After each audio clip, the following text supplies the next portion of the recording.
Welcome, ladies and gentlemen. CJ and DJ Sue here, going back after 13 years to the planet of Pandora, talking about Avatar: The Way of Water.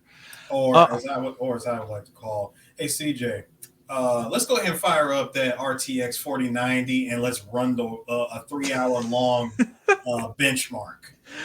um, as you could tell, I put it this way. At least I could say for both of us, we went into this movie with open minds because it's been 13 years since the first Avatar movie. And, one of the big things about the first movie was it was probably the first legit movie to actually take advantage of 3D top to bottom, filmed in IMAX. It was prime and ready for actually IMAX 3D, like real IMAX 3D compared to a lot of the fake 3D movies that we got after the first Avatar movie. So 13 years later in 2022, we're getting The Way of Water. And hate to say it, but this is just Avatar 1, the remix. Um, More like I can't even say director's cut. It's the no. Can we say Avatar One the remake I don't know. No, I'm gonna say the remix because you do a remix. It's kind of like or, flavor. It's or the like HD remaster? nah, because the remix is how you got flavor in your ear with Craig Mack. It's great, but Yeah, just the remix is what people came for. When you right. think about flavor in your ear, and that's what Avatar: Way of the Water is. And you might be saying, well, how is it the remix? They did something different. No, the first movie was literally about Jake Sully and him being kind of like the outcast to the Navi. Because he's in the Navi body and he's getting acclimated to the Navi people. In the movie, in the sequel, The Way of Water, it's basically Jake Sully and family being fish out of water, no pun intended, to a different set of Navi people that live in the water. And they're doing the same thing that Jake Sully did in the first movie, where they're adapting to a new set of Navi and they got to fight against the sky people and humans, except it's a little bit of a remix because, surprise, surprise, the humans could be put inside Navi bodies. So there you go, but you're still getting the same plot point of the sky people. They're just a little bit more deadlier and stuff. And at least for me, my issue with this film is that get past the visuals and stuff. I would give the movie you can't even complain about the visual of this movie. It feels like it's just tagging in from the first movie where it's like, all right, we got good visual cues, the 3D, the underwater and all this stuff. It very much gives you a very lived in, you're actually in the underwater. I would give them credit for all that. But past that, the plot, Really past that. yeah, the plot is like, all right, it's the same thing again. Just cool. It's just more of James Cameron trying to show the world how much he can push the boundaries of 3D CGI imagery. You know what I mean? But my thing is, I think you said it best. It's like you see it one time, it's a 3 hour and 10 minute movie, and dear God, you feel every bit of that 3 hours and 10 minutes. Yeah. There's Um, solid 40. I'm gonna call it that. There's a solid 40 minutes that I mean, didn't need to be in this movie. in the middle of the movie where it hit to us, halt. Right. We're talking foot brake, hand brake, electronic brake assist, just full stop. I'm Yeah. like, wow, are we? I got so bad that at one point I'm like, so whatever happened to these people? Are we gonna circle back to them? Yeah, that's my thing about this movie, right? It's the same thing with the first film. The first film, and this is why I say it's the remix. As I said this, the first film they came to wow, I was about to say Navi. They came to Pandora to get unobtainium, which is pretty much the MacGuffin of the first movie. It's a rare metal. It's worth more back on Earth because Earth is in dire straits and they need to colonize Pandora immediately and da da da da da. Right? Or the very simple way. Hey, Earth is like Earth is strapped, and we gotta steal shit from another place. Yeah. So obviously, if you watch the first movie, they were very unsuccessful in their endeavors to get unobtainium. So what's the big MacGuffin in the second movie? Unobtainium 2.0. Alien whale blubber, which is used for eternal youth. It stops you from aging. Like that. which No, goes nowhere. no, it's Chris. You know what? You didn't hear me, right? You didn't hear me in the theater, but I swear, when dude said it in the movie, it says, "Man, this thing stops you from aging, like full dead stop." And here's me. You like how we did for the last 40 minutes? Full dead stop.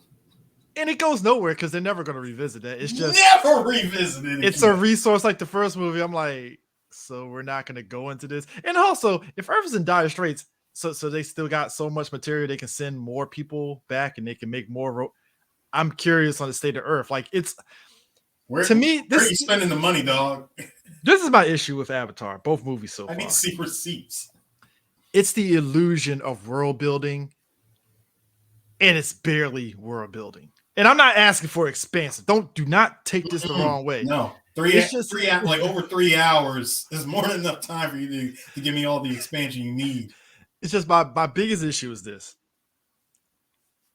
People take the piss out of comic book movies and regular movies for like not doing enough in terms of building their story and world building. And what's kind of grating my nerves is the fact that folks are going to ignore the clear issues this movie has because it looks really good. And I said that. And I didn't want to say, but I was really giving it. I was thinking, okay, maybe the sequel will do better from the story than the first movie because the first movie story was nothing to write home about. It was just a very simplistic story. I had my suspicions, and I'm mad that I was half right in my own suspicions. I mean, and don't get it twisted. There's a couple of wrinkles that's interesting regarding Sigourney Weaver's character, and also By the way, you never see again.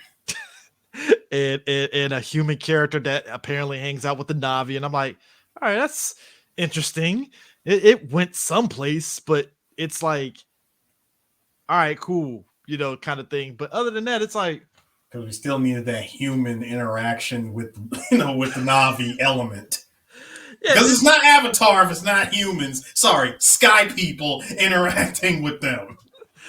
It's like, and again, I would never critique that stuff because again, I watch the Marvel Studios movies. I know they have their issues, but you go with it because at least they have a plot from A, B, C, and if they wanted, like D said offline, we were all three of us talking, when they want to get a little fancy, throw a D plot in there, for world building, and it's like, all right, cool, we know what you're about. And in Avatar, I don't get that. It just, like I said, it gives the illusion of it on the front end, but they don't revisit anything or expand on it to make you be like, all right, cool, I want to see. I swear, Chris, you said this, and I agreed with you. And hell, D even said this. If this was any other movie, hell, this, you know what? I'm gonna say it. If this was the MCU, this movie would have got ripped to shreds. I mean, we saw with Endgame, and that was 3 hours, but at least 3 hours, that shit went by pretty fucking quick. It was 3 hours to the point, and it does go by quick. It's 3 hours, but it's like, all right, bam. You're like, oh shit, it's already in the third act. Fuck. All right, cool. Didn't even feel like it, but then holy shit, here we are. I mean, and like I said, because honestly, it really feels like it goes first act, third act, right? Yeah. It's like, all right, shit. Thanos, so fuck. No, but this one, I think what gets me is like, as I said at the outset, it's like the first movie, it was clearly with the technology, like me and you were talking about, it's the idea of 3D, like true 3D visuals. And it was a big deal in 2009 because we were kind of at that precipice of not quite 4K yet. We were still kind of in that high. Nah, 4K wasn't even a thought yet. Not in 09. But it was all about 1080p. Yeah, 1080p high definition. And it was great, and stuff. And, I said it before. And 3D. Yeah, 3D. Thinking back on Avatar, I think 2 years after that movie came out, I said that it was a tech demo. And I'm validated because every time you walk inside of a Best Buy, Fry's, any electronic store, Walmart, any place, what are they playing on the newest TV? Boom, Avatar. Especially when we got to the 4K era, boom, Avatar was right there. I would say Avatar or anything from Pixar. Yeah, and it's a beautiful movie. You'd be hard pressed to find anybody that remembers anything from that movie, but them visuals, bam, it pops. And my thing about this movie is like, all right, what exactly is it pushing this time around, other than what, 8K TV? I guess I don't know. Like, That's Fourth going to quarter. be that's going to be the thing. It's going to be AK because there was definitely some things that were very jarring to me, and Like I'm what? sure you saw it, and I know you saw it. There were shots where this movie went at 60 frames. No, sorry, 24 frames, which is Yeah. typical film FPS. Then out of nowhere, it goes into full 120, where it felt like I was watching a cutscene from a video game. Yeah.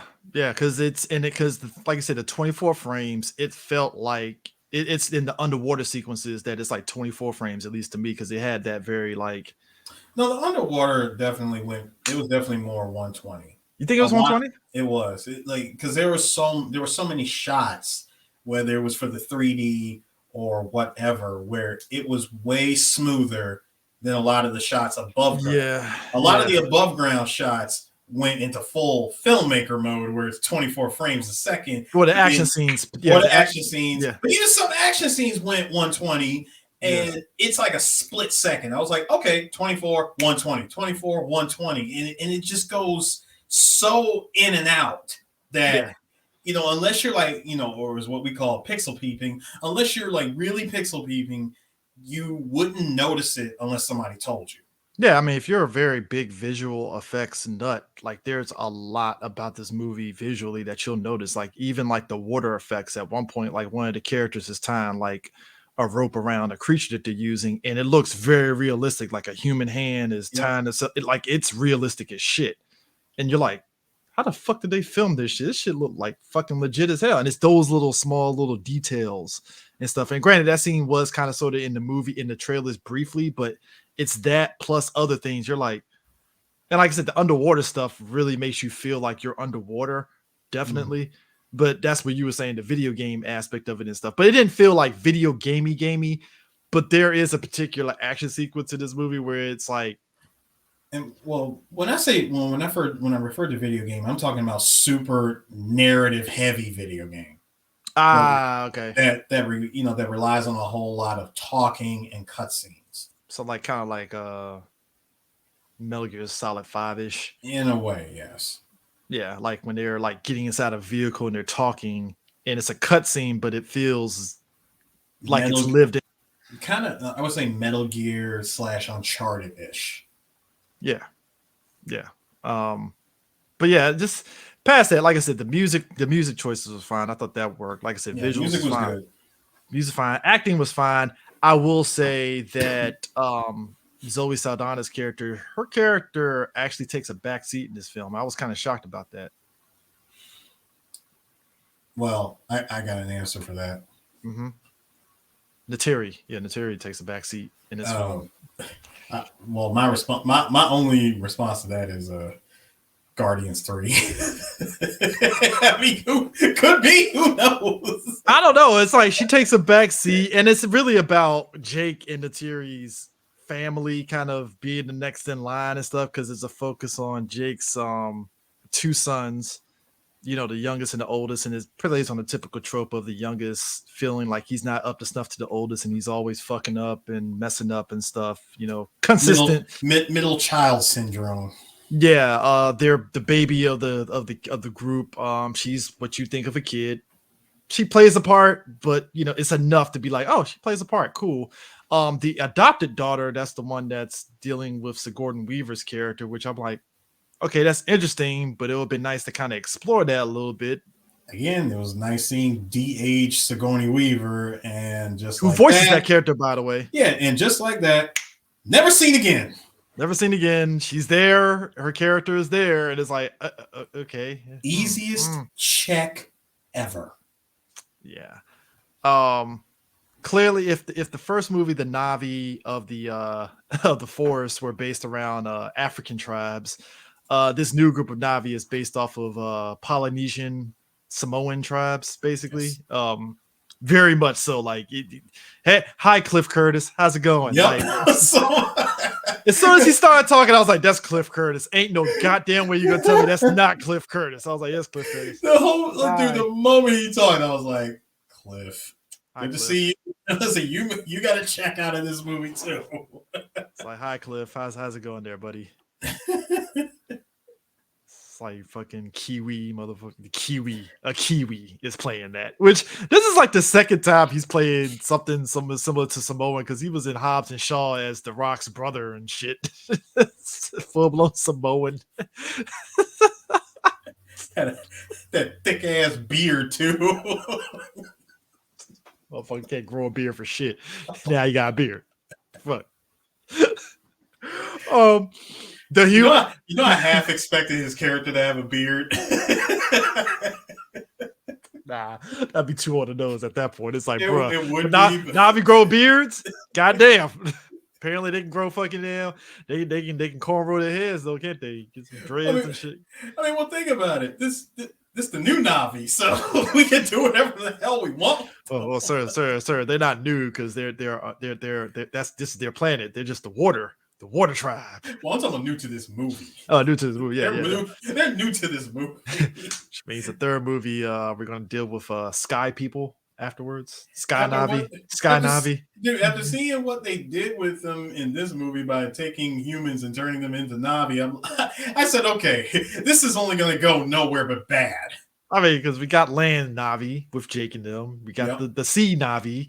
Is there sky Navi where they got a hidden land in the skies? That's bigger than the one that they are like. No, let's not interject Skies of Arcadia in this.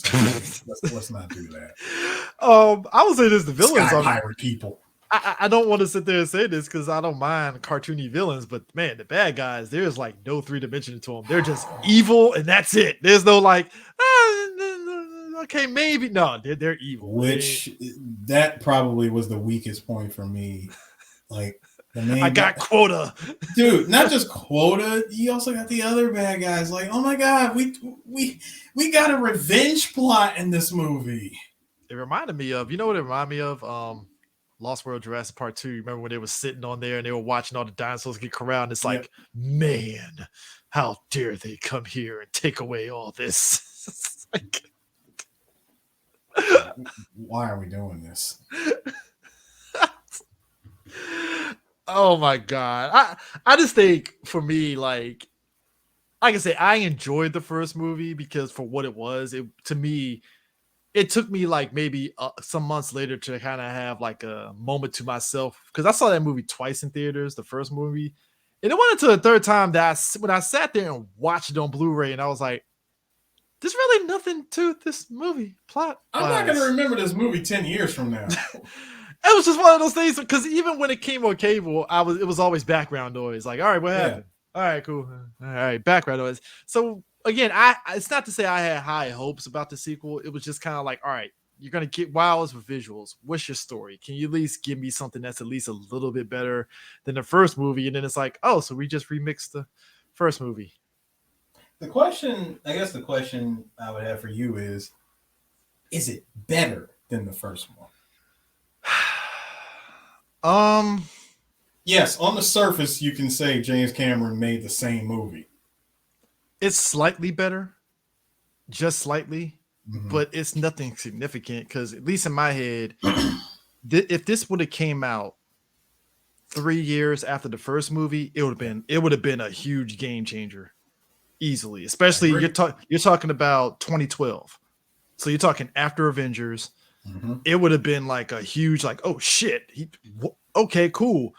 So now here we are 13 years later, and we've seen stuff from Marvel Studios. We've seen it from all these other production houses that put out some really good visual, good films. And hell, we just came out of Wakanda Forever. And I'm not saying they're underwater and Wakanda Forever is better than Avatar. I think Way of the Waters is a little bit better. Way of the Water was definitely better.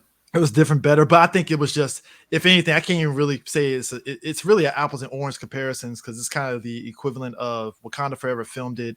They're underwater kind of in a very realistic, this is what deep underwater looks like. And Way of the Water filmed it kind of like, oh, we're in the tropics, so it's very clear underwater. Right. So it's kind of like, apples and oranges, can't really compare. They were similar but different. Yeah, similar and different. So it's like Way of the Water is slightly better than the first movie, but I think if you look past the visuals and you're expecting the narrative to be better, and then thing is, at the end of the day, the net result is that it's doing a lot of stuff that, like you said, like other movies we got crucified for that shit. So Trust and it's believe other movies would have got slaughtered. it's like what's the plot? What and I think that's why I'm kind of like past the wow of it and Yeah. stuff. It's like I can look at all his technical visual achievements and stuff, but like looking past it, and maybe it will wow the younger kids. A buddy of ours sat there and said that you got to think about the kids that saw the first movie and then now they're 13 years later, they're young adults and they're watching this. And I'm like, that's cool, but like, like what else? Like, and that's what makes me kind of worried for the third movie because I'm like, well, what's the third movie going to do? And how long is the third movie going to take to get made? Where's technology going to be in the third movie? Because like, but like I said, it's yeah. So I mean, if I had to give it anything, I give it a 7 out of 10. I really can't go higher than that because to me, it's just like it's fine. It's just It it was like I said, it was a very visually appealing movie. Like the movie is gorgeous to look at. Yeah. I've said it 1,000 times since coming out of the screening that this was the most beautiful 3 hour long tech demo I've ever watched. It's like better than Crisis. Dude, I was doing nothing but making PC jokes the entire time. Like, I'm just making 3D Mark jokes. I'm going, this can definitely run Crisis. I mean, this is just one. Then hold on. Right when the credits started rolling, I'm like, all right, what's the benchmark score? I mean, really? I'm like, what's the score? It's done now. What's the 3D Mark? Help me out. What we got? This is gonna be a movie. Look, this is gonna be a movie that when it hits 4K, it's gonna be playing at every Best Buy across the fucking country. It is. I mean, look, like this is one part. Across the country, this shit's gonna be playing overseas too. Yeah, this is a visual from this is just a one part of the movie, right? This right here. Now, this is concept art from it, but like it looks dope as hell from a concept art, and when you see it in the movie, it looks even better in the movie. Can I point out something? I'm trying not to make it unrelated, but let's think back 22 years ago. Yeah. The PS2 came out. Mm-hmm. There was a little game that was launched with it called The Bouncer. Yes. Now, you remember when The Bouncer came out, it was lauded as, oh my God, this is the most amazing thing ever. Technical achievements. Technical achievements. The PlayStation 2 could do no wrong. The emotion engine. Yes, emotion, which has nothing to do with it. It's just a backwards compatibility chip. But DVD. Like this one is like this is the power of PS2 and the DVD. And you sat down and you played the game. All that shit sounded great until you sat down and played the game and you're going, yo, the hell was IGM smoking? What was all these guys smoking? Like, is this the same game? That was my first thought. Is because again, I was being very kind of skeptical going into the movie, but I was like, you know what, I'll give it a benefit of the doubt. But as soon as I came out of it, I was like, I'm validated now because it really felt like The Bouncer. Like I even say the Tekken Tag fucking tech demo. Remember with Kazi and them fighting in the bar and all that shit? But that one was different. That was different because you look at where it came from. The original Tag 1 was in-house from Tekken 3. And only because it was good enough to run on an arcade, that's where the whole tag function came in. It was literally Tekken 3 with the tag function. Yeah. When it came to the PS2, they were given such a giant playground to play with that game that they went nuts. Yeah. And that's what it is with Avatar. The Bouncer correlation is right there. It's like Bouncer, visually appealing game. You play through it, it looks dope as hell. Gameplay, not so much. And that's Avatar. It's the plot. What's the plot of the Bouncer? 10 out of 10 games. Does anybody remember the plot? Girl gets kidnapped and 3 dudes got to save her. Who just happen to be bouncers, the most unassuming bouncers ever. One of them I question being a bouncer, but okay. It's that's all it really was. And it was the most paper thin plot ever. And that's what Avatar Way of the Water is. It's a paper thin plot wrapped in visual eye porn. They had the nerve. And they had the nerve to video game magazines had the nerve to tease a sequel to that shit. Square Enix saw them fucking receipts from them fucking sales and was like, yeah. Bouncer 2, nah, son. But no, but this movie, like I said, visuals aside, I more than likely won't go back and watch this movie like a I second. buy it on 4K. I'll buy the steelbook just for collector's sake and just shelve it. I'll throw it on, because listen, I got a very, very, very nice TV, 4K quality, 120, beautiful. I'll watch it one time on my TV. After that, I am taking the disc, putting it back in the case, and putting it on my shelf. And that's why I said it's hard for me to imagine. And like I said, never underestimate, I guess, the movie going audience. Because I mean, Top Gun made $1 billion, but I think that was an anomaly because it's fucking Tom Cruise, and you know what you know what you're getting out of a Tom Cruise, especially a franchise Tom Cruise movie like Top Gun and Mission Impossible and shit. So you know what you're getting out of it. And I think with Avatar, it's hard for me to imagine somebody watching this for 3 hours again, especially in this day and age when you can just wait for the shit to hit DVD, Blu-ray, or digital. Yeah. And granted, I know the window for this movie being in theaters is a little bit longer than typical and stuff, but they're expecting, to be honest, they're expecting this to eclipse No Way Home, Endgame, all those other movies. I don't see it beating the first Avatar personally. You don't see it? You don't think so? You don't think the hype behind it is gonna be a contributing factor to it? I feel it'll beat the very first Avengers movie 1.5, but I think it'll top out at that. Because I feel at that point, because think about the movie going experience in 2009, right? It was different. Think about way different. And let's even take COVID on the table for a second. Well, you have to. Well, actually, we can put COVID on the table. You can throw it in there because look what happened. You got No Way Home. No Way Home. Didn't No Way Home do $1 billion? Yeah, it did $1 billion. Like the movie going experience in 2009 was very much, we didn't get much in the way of this type of movie. Like that. It was the first of its kind. So it was like, all right, cool. But you talk about since then, Marvel Studios grew bigger. Fast Five, all these other Star Wars, all these other franchises and movies that did a lot of good visual effects came out.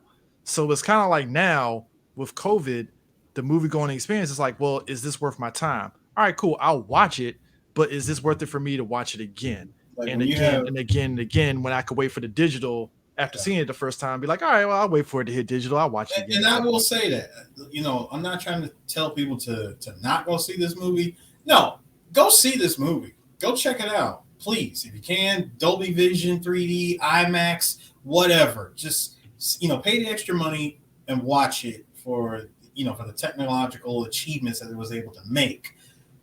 Now, you don't need to go back and see it a second or third time in theaters unless you really enjoyed the movie that much. Then knock yourself out. For me, now that I've seen it, I don't need to see it again. Yeah, and that's the thing too. It's just it's hard for me to see repeat viewings in this era of most folks kind of like, well, I'll go to the movies, cool, but am I going to watch this again and really sit in the fucking theater for another 3 hours and 10 minutes? Especially when you got, considering all the studios that we had mentioned, it's an oversaturation of CG, use of CG, de-aging technology, all the stuff that we have been watching for the past 10 years. I'm just going to say 10 years. Like the stuff that we've had thrown in front of our faces for the last 10 years. And to see this movie come out and, let's be real, have the Black Adam effect, where this would have more than likely blown us away had it came out 3 years after the first movie. Because wasn't there supposed to be a sequel not long after the first one came out? Something like that. I understand that this movie went through like a ridiculous amount of delays and hang-ups and stuff, and that's why it's just now coming out as opposed to when it was supposed to come out years ago. Yeah. And the same thing I said with Black Adam. Had this movie came out years ago, I would probably be a lot more blown away than I am now. Like right now, thanks to everything that's out, you're expecting Avatar to look the way it looks. You wouldn't expect anything less. Yeah. So yeah, but yeah, that's our review of Avatar Way of Water. Let us know in the comment section on the YouTube channel of this, and let us know what your thoughts on the movie is. But yeah, that's our thoughts on Avatar Way of Water. And yeah, I mean, if you want to go see it, go check it out. If you want to wait, hey, wait if you want to. It's just I do have one last thing. mhm, For mhm. all the technological achievements that this movie made, even this movie can even this movie can make some mistakes. It done goof twice. But there was one goof that was Oh no, so one goof out. supersedes the other goof big time though. To Yes, be it does. fair, There's one that was just so like I was literally taken out of the movie. Like the whole time for I a was like, second, I was like, really? no. I was legit taken out. Like the whole time I'm watching this, I was like, oh damn. I was like, shit, this looks awesome. This looks amazing. And then when that moment happened, I went, what? And you know what's funny? You know what's funny? I'm That like, yo, who fell asleep at the board? Okay. and you know what's funny too is that part Clean. That's all I'm saying. and the thing is about that part is that it definitely thinking back on it now that you mentioned it, it's like, but hold up, just like 2 scenes ago, we seen like some shit go down after somebody, gets Yeah, when handled. stuff happened. When somebody get handled, and you're like, oh, okay, that's what we're doing, cool. And then that happens, you're like, wait, but just what? What? Who's the new VFX guy? Like, all right, I guess. I mean, sure. So I'm just gonna say is I've never seen that happen before in the history of I mean, I've seen it happen, just not. No. I've never seen it happen like that. I mean, I have, but you know what? The circumstances were different, so you know what? That's not even a valid comparison. Never mind. It's not a valid comparison, and you know it. It's not. I was thinking about it, like, what made? No. Nope. You know I'm right. Don't even try to circumvent no. I thought I was like, you got nothing, CJ. You I got nothing. It's like don't fight it. Just accept it. I'm not fighting it. It just is what it is. So. I'm like, I'm right. But anyways, that is it for our Avatar Way of Water review. Way of Water. Why I say Way of Water? Way of Water review. Jesus. We'll be back next time. Peace out, y'all.